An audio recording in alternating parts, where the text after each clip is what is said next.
ये कहते थे कुरान पढ़ते हैं मौलाना है, कुरान पढ़ते हैं मौलाना है। बचपन से पढ़ते हो ना। मैं पढ़ूं और बताऊं कुरान में क्या लिखा है। पाकिस्तान जिंदाबाद के नारे लगाए गए थे।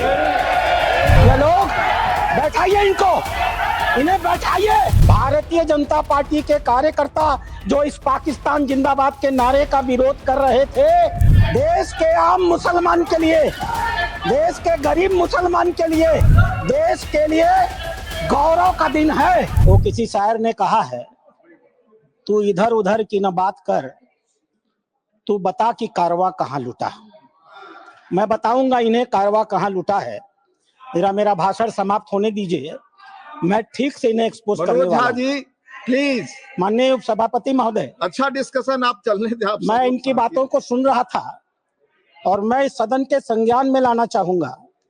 माननीय सदस्य सैयद नासिर हुसैन जब इस बारी राज्यसभा में चुने गए, जब ये इनके जीत की घोषणा हुई, मैं उस समय कर्नाटक के बेंगलोर में था।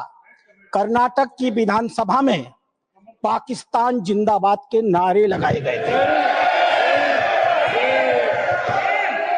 भारतीय जनता पार्टी के कार्यकर्ताओं ने विरोध किया, उनको पकड़ करके जेल में भेज दिया गया। भारतीय जनता पार्टी के कार्यकर्ता जो इस पाकिस्तान जिंदाबाद के नारे का विरोध कर रहे थे, उन्हें जेल में भेज दिया गया और इन्हें सूचित किया गया। ये लोग बैठाइए इन्हें बैठाइए। ये बोल नहीं सकते। बैठ जाओ, बैठो। आपस में बात नहीं, प्लीज प्लीज आप बैठो, बैठो प्लीज आपस में बात नहीं, आपस में बात महोदय। आप चेयर को संबोधित करें, हम लोग नहीं चेयर को संबोधित करें। सभापति महोदय, प्लीज आप चेयर को संबोधित करें। सभापति महोदय, आज देश के लिए गौरव का दिन है। देश के आम मुसलमान के लिए, देश के गरीब मुसलमान के लिए, देश के पसमंद। मैं उनसे कुरान को कोट करके कहता रहा। मैं कुरान पढ़ता हूं, कोई बुराई नहीं है किसी धर्म को पढ़ने में। मैंने कुरान को कोट करके कहा कि मौलवी साहब ये तो बताओ कि इस कुरान में या किस हदीस में यह लिखा है कि अगर हमने कोई संपत्ति दान नहीं की तो तुम उसको वक्फ बाय यूजर मालिकाना मान लोगे। किसी के पास एक भी मेरे सवाल का जवाब नहीं दिया। इन लोगों ने क्या किया मालूम है? वो जो ओवैसी साहब वहां बैठते हैं ना, उन्होंने मेरा नाम रख दिया मौलाना डॉक्टर राधा मोहन अग्रवाल। अब इससे बड़ी मेरी जीत क्या हो सकती है? मैंने इनसे पूछा, इस बात पर बहस होती है कि डीड लिखित गया या नहीं। मैंने इनसे कहा, जब हजरत मोहम्मद साहब ने अपने आयतों में लिखा है, 3 आयतें हैं, 4, आप चाहिएगा तो मैं पेश करूंगा। 4 आयतें हैं जहां हजरत मोहम्मद साहब कहते हैं, एक भी पैसा अगर किसी को दो तो उसको लिखो, उसका उदाहरण दो, उसका विटनेस बनाओ, ताकि ताकीद रहे कि कल तुम्हारे देने को कोई चुनौती न दे पाए। एक भी पैसा दो तो लिखित दो। और तुम कहते हो कि तुम्हारे पास ये सारी संपत्तियां हैं जिसका कोई लिखित रिकॉर्ड नहीं है, फिर भी वक्फ है। मेरे एक भी सवाल का जवाब, मैं उस कमेटी की बातों को बोलता नहीं, लेकिन चूंकि इन्होंने कमेटी का उल्लेख कर दिया इसलिए मैं इन्हें एक्सपोज कर रहा हूं। मेरे एक भी प्रश्न का जवाब ये लोग नहीं दे पाए। खाली मुझे कहते थे कुरान पढ़ते हैं मौलाना है, कुरान पढ़ते हैं मौलाना है। अरे कुरान मैं पढ़ता हूं, तुम तो मुसलमान हो, बचपन से पढ़ते हो ना। मैं पढ़ूं और बताऊं कुरान में क्या लिखा है। मार हो जाएगी, मार। ये हिंदू की भलमनसाहत है जो कुरान पढ़ के तुम्हें बताता नहीं है। अध्यक्ष महोदय, दूसरी चीज, अध्यक्ष महोदय, दूसरी चीज, सरकार इनकी थी, इन्होंने वक्फ को अभय दान दे दिया और क्या नारा दिया, जो जमीन सरकारी है वो जमीन हमारी है। सरकारी संपत्तियों पर कब्जा करने का ऐतिहासिक इन्होंने कार्य किया है। उत्तर प्रदेश की 74% वक्फ की संपत्तियां सरकारी जमीन पर कब्जा करके बनी है। तेलंगाना में 50% की संपत्तियां सरकारी जमीन पर कब्जा करके बनी है। पूरा अभयदान इनको मिला था अध्यक्ष महोदय, और उसका फल क्या हुआ? 2006 में सच्चर कमेटी की रिपोर्ट आई। सच्चर कमेटी ने कहा 4,50,000 संपत्ति है और 6 लाख एकड़ जमीन है। आज 2024 में 8,72,000 संपत्ति है और 37,94,000 एकड़ जमीन है। 2006 से 2023 6 लाख एकड़ से बढ़ करके 37,94,000 एकड़ जमीन इनकी हो गई। इन्हें बताना तो पड़ेगा सभापति महोदय कि आखिर 31 लाख अतिरिक्त जमीन इन्होंने पाई से कहां से है, इन्हें उसका उदाहरण देना पड़ेगा। अध्यक्ष महोदय, जितना ये कांग्रेस के पहले वक्ता रहे हैं, जितना समय ये बोले हैं, मैं भी उतना ही समय बोलने वाला हूं। यह मेरा अधिकार है सभापति महोदय। मैं एक बात कहना चाहूंगा अध्यक्ष महोदय, इन्होंने चर्चा किया आज का दिन गरीब मुसलमानों के लिए, पसमानदा मुसलमानों के लिए, तलाकशुदा महिला बहनों के लिए, विधवा महिला बहनों के लिए, अनाथ बच्चों के लिए आज ऐतिहासिक दिन है। एक क्रांतिकारी परिवर्तन आने जा रहा है। पूरी की पूरी इस गरीब समाज, मुस्लिम समाज की आर्थिक और सामाजिक व्यवस्था में यह वक्फ अधिनियम क्रांतिकारी परिवर्तन लाने जा रहा है। मैं आभारी हूं माननीय मोदी जी का, जिन्होंने इस महान विधेयक को इस सदन में लाने का काम किया। अध्यक्ष महोदय, हम हिंदू हैं, हम लगातार अपने समाज में परिवर्तन की बात करते हैं। हमने लगातार अपनी समाज की बुराइयों के विरुद्ध संघर्ष किया है। इतिहास पर गवाह है, हमारे यहाँ सती प्रथा होती थी, हमने सती प्रथा निषेध अधिनियम लाया। हमारे यहाँ बाल विवाह होता था, हमने बाल विवाह निषेध अधिनियम लाए। हमारे यहाँ विधवा विवाह नहीं होते थे, हमने विधवा विवाह अधिनियम लाया। आश्चर्य की बात होती है जब इस समाज की चर्चा होती है, आश्चर्य की बात होती है इन 75 सालों के अंदर एक बार भी मुस्लिम समाज के संशोधन को लेकर, सुधार को लेकर के, एक गरीब मुसलमान की जीवन की बेहतरी को लेकर के एक बार भी किसी प्रकार के सुधार आंदोलन को इस सदन में लाने का काम नहीं किया। आज यह पहली बार है और हमें गर्व है अपने प्रधानमंत्री पर, नरेंद्र मोदी पर, जिन्होंने इस मुस्लिम समाज के सुधार के ऐतिहासिक विधेयक को लाने का काम किया। 2014 में माननीय प्रधानमंत्री बने थे, उनके दृष्टि में कभी हिंदू और मुसलमान नहीं होता था, उनका सिर्फ एक नजरिया होता था, गरीब और अमीर। आप गौर कीजिएगा, यह सदन गौर करेगा। हम जनधन योजना लेकर के आए, 42% लाभार्थी मुस्लिम थे। हम प्रधानमंत्री आवास योजना लेकर के आए, 31% लाभार्थी मुस्लिम थे। हम उज्ज्वला योजना लेकर के आए, 37% लाभार्थी मुस्लिम थे। हम मुद्रा योजना लेकर के आए, 36% लाभार्थी मुस्लिम थे। हम स्किल इंडिया लेकर के आए, 22.7% लाभार्थी मुस्लिम थे।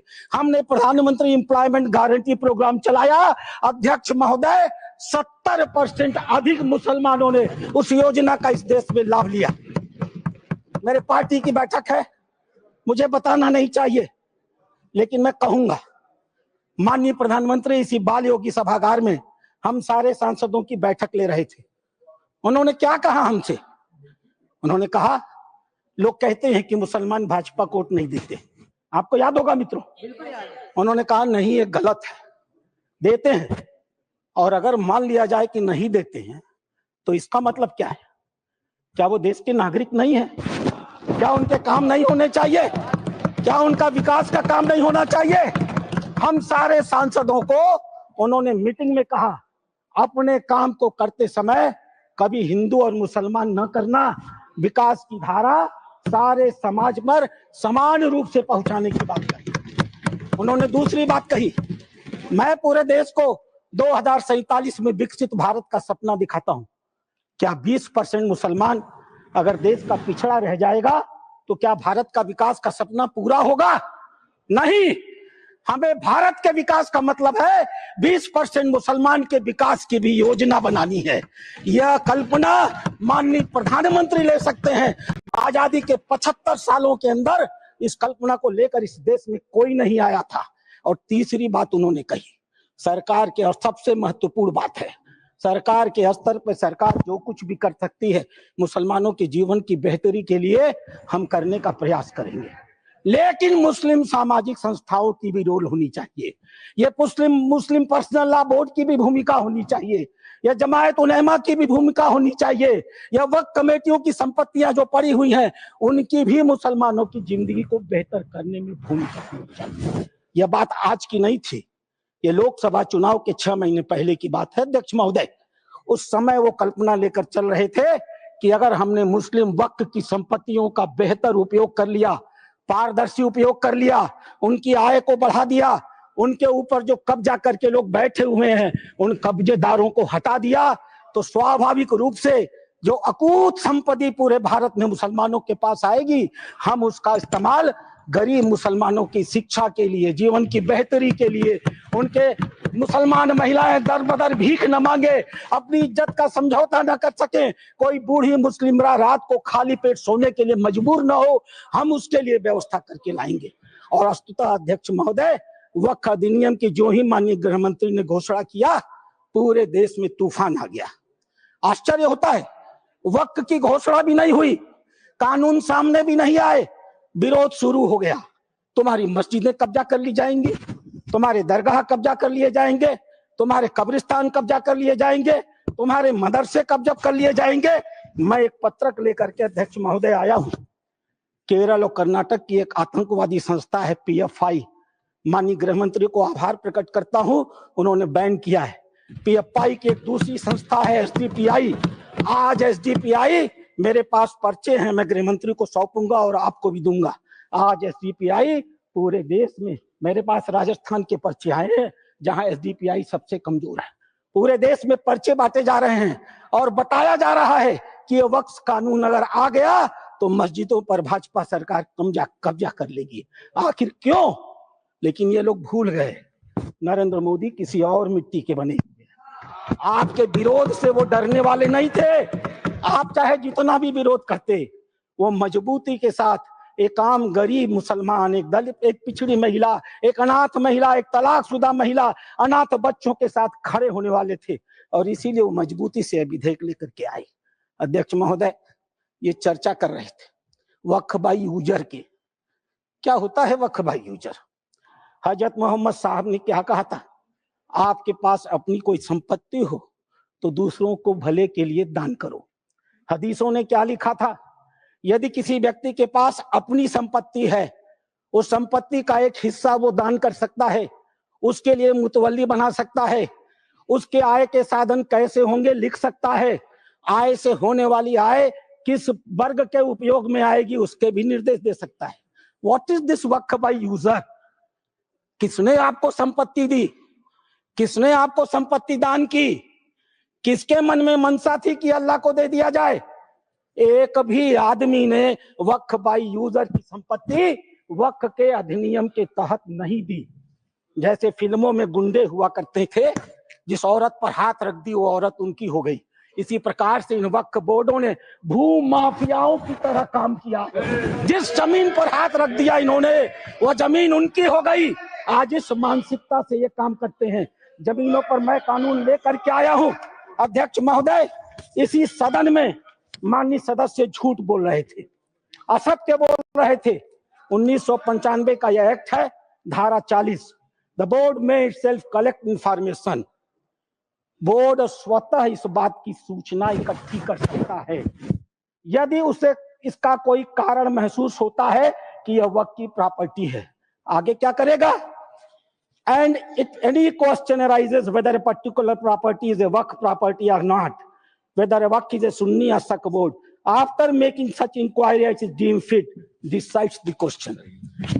संपत्ति पर हाथ रख दो, किसी भी संपत्ति को वक्फ बोर्ड की संपत्ति कह दो, और वक्फ बोर्ड खुद ही तय कर लेगा कि वो संपत्ति वक्फ की है कि नहीं है, और जिस बेचारे की संपत्ति ले ली जाएगी उसको पता नहीं चलेगा। और अगला वाक्य क्या है? The decision of the board on the question under section 1 shall, unless revoked by tribunal, shall be final। Tribunal ने अगर उस निर्णय को बदला नहीं तो वह डिसीजन फाइनल होगा। और उसी एक्ट का दूसरा हिस्सा है अध्यक्ष महोदय, no appeal shall lie against any decision or order whether interim or otherwise given or made by tribunal.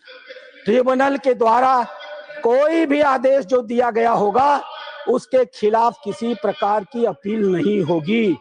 एक अपार्टमेंट में कोई परिवार चला जाए, किराए पर मकान ले ले, और ऐसी घटना हुई है अपार्टमेंट में किराए पर मकान ले ले, अपने 4 मित्रों को बुला ले और नमाज पढ़ ले। 5वें दिन वो कह देगा हमने इस स्थान पर नमाज पढ़ी है, यह वक्फ बाय यूजर है, अब इसे वक्फ घोषित कर दो। और घोषित हो गई। अध्यक्ष महोदय, आपके पास एक बड़ी जमीन है, खाली पड़ी है, बगल में कुछ मुस्लिम परिवार रहते हैं, उन्हें नमाज पढ़ने के लिए कहीं जाना होता है, वो उस जमीन पर नमाज पढ़ ले। आप हिंदू हैं, आप मना नहीं करते। 5 दिन 7 दिन नमाज पढ़ने के बाद वो लिख के दे देंगे कि हम लोग इस जमीन पर नमाज पढ़ते थे, अब यह वक्फ बाय यूजर हो गई, अब इस जमीन पर किसी का कोई अधिकार नहीं रहेगा। माननीय संसदीय कार्य मंत्री उल्लेख कर रहे थे उस घटना का, तमिलनाडु की घटना का उल्लेख कर रहे थे। क्या हुआ तमिलनाडु में? एक रामचंद्रन नाम का आदमी, अध्यक्ष महोदय, वह व्यक्ति अपनी लड़की की शादी के लिए अपनी जमीन बेचना चाहता था। वो जमीन बेचने के लिए जब रजिस्ट्रार के घर गया, ऑफिस में गया, तो पता चला कि वो जमीन उसके नाम पर ही नहीं है, वो जमीन वक्फ को दे दी गई। जब हल्ला मचा, गांव के लोग रजिस्ट्रार ऑफिस में गए, तो पता चला कि उन दोनों गांवों की सारी जमीन वक्फ को दे दी गई। 1500 साल पुराना मंदिर भी वक्फ के हवाले कर दिया गया। यह होता है इन लोगों का वक्फ बाय यूजर महोदय। और आश्चर्य होता है, इन्होंने बैठाया जाए अध्यक्ष महोदय, आश्चर्य होता है। मैं भी जेपीसी का मेंबर हूँ, ये भी जेपीसी के मेंबर है, ये गवाह है इस बात के। मैं लगातार जेपीसी में जितने भी विटनेस आते रहे, इनके बड़े बड़े धार्मिक मतावलंबी कर्नाटक के हैं। ये मेरे पास सर, प्लीज कंक्लूड सर। अध्यक्ष महोदय, मेरे पास ये रिपोर्ट है। यहाँ बोलने के पहले मैंने इस रिपोर्ट को ऑथेंटिकेट किया है, माननीय उपराष्ट्रपति महोदय के पास इसको लिख करके भेजा है। ये सांसद महोदय कर्नाटक के हैं, पाकिस्तान जिंदा वाले। एक शब्द भी इन्होंने इस रिपोर्ट के बारे में नहीं बोला। यह रिपोर्ट जेपीसी में प्रस्तुत हुई है, और जेपीसी में प्रस्तुत हुई है तो यह ऑफिशियल डॉक्यूमेंट है। यह रिपोर्ट मैं पढ़ूंगा अध्यक्ष महोदय, यह मेरा अधिकार है। मैं आपको बताऊंगा कि कर्नाटक के अंदर किन किन नेताओं ने वक्फ की कितनी कितनी संपत्तियों पर कब्जा कर डाला है। नाम पढ़ता हूं मैं। Kamrul Islam foreign minister, Suryavanshi ex MP, CM Ibrahim ex union minister, Rahman Khan ex union minister, Abdullah Sharif Waqf board official, NA Haris MLA, MA Khalid ex CO, Mumtaz Ahmed Khan chairman, Mohammed Sanaulla IAS, mister Sindhu Giri former minister, MF Pasha IPS, Khaneez Fatima MLA, CK Jaffer Sharief foreign minister. और एक नाम अध्यक्ष महोदय, प्लीज कंक्लूड, एक नाम अध्यक्ष महोदय, we will take it from the party सदन time की मर्यादा में। sir, please conclude, otherwise we have to take it from the party time। मैं कंक्लूड कर रहा हूं। इस सदन की मर्यादा में मैं एक नाम लेने से इनकार करता हूं। वो इस समय सदन में है भी नहीं। नाम क्या है अच्छी तरह से जानते होंगे अध्यक्ष महोदय। अध्यक्ष महोदय, मैं अपनी बातें समाप्त करूंगा। रामधारी सिंह दिनकर की एक कविता के साथ। सीमा पर एक सैनिक मर रहा था, मैं कंक्लूड कर रहा हूं। सीमा पर एक सैनिक मर रहा था, मरते हुए सैनिक से एक कवि ने पूछा, हे वीर बंधुदाई है कौन विपद का, हम दोषी किसको कहें तुम्हारे बद का।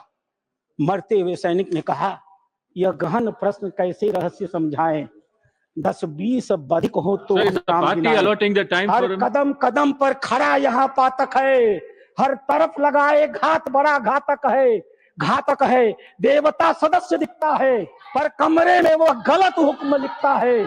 जिस पापी को गुण नहीं गोत्र प्यारा है, समझो उसने ही हमें आज मारा है।